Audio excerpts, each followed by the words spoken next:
Kisah dari tepian Sungai Nil. Sungai besar itu mengular ribuan kilometer. Aliran airnya membelah benua hitam dari selatan ke utara. Berhulu di daerah yang beriklim tropis dan berdataran tinggi. Sungai ini terus mengalir melewati lembah-lembah pegunungan yang beriklim subtropis.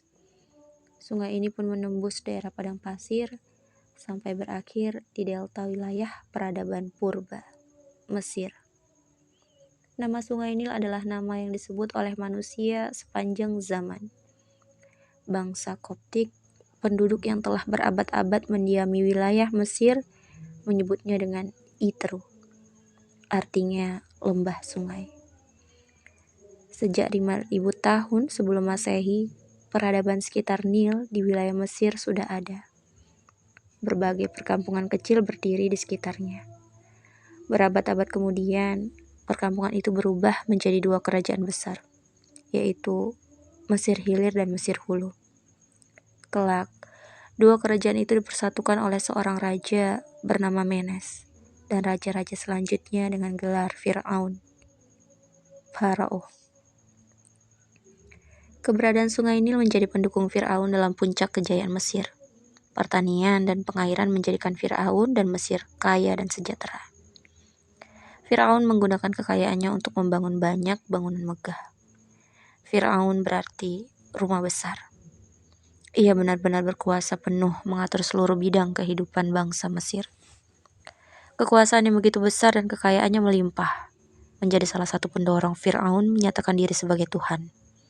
Lebih celaka lagi, rakyat Mesir percaya Fir'aun adalah dewa Horus, anak dewa Osiris.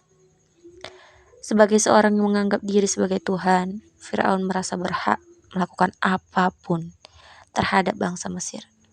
Karena perasaan itu, jadilah ia seorang penguasa lalim dan semena-mena.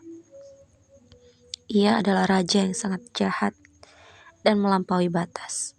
Ia melakukan penindasan dan kesewenangan, terutama kepada kaum Bani Israel yang sudah hidup di Mesir sejak zaman Nabi Yusuf alaihissalam. Kelaliman Fir'aun kepada kaum Bani Israel bermula dari sebuah mimpi yang menggelisahkannya. Mimpi itu terus berulang, malam-malamnya kini penuh dengan kegundahan. Dalam mimpinya, ia melihat api datang dari arah Baitul Maqdis. Api itu kemudian meluluh lantakkan seluruh bangsa Mesir dan kaum Qibti, kecuali kaum Bani Israel. Firaun segera memanggil seluruh tukang sihirnya. Sesungguhnya, kegelisahankulah yang membuat aku memanggil kalian, ucap Fir'aun di depan mereka. Fir'aun pun kemudian menceritakan seluruh mimpinya. Mimpi itu terus berulang. Para tukang sihir Fir'aun segera berunding. Mereka berupaya keras memecahkan makna mimpi tuannya itu. Setelah sekian lama, salah seorang menyampaikan hasilnya. Tuanku, Paduka yang mulia, kegelisahan Paduka tampaknya beralasan. Kami semua melihat hal yang sama. Rupanya kaum Bani Israel telah menjadi ancaman bagi bangsa Mesir.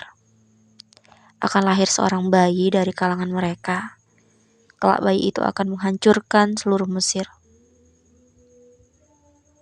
Benarkah yang disampaikan para tukang sihir Fir'aun?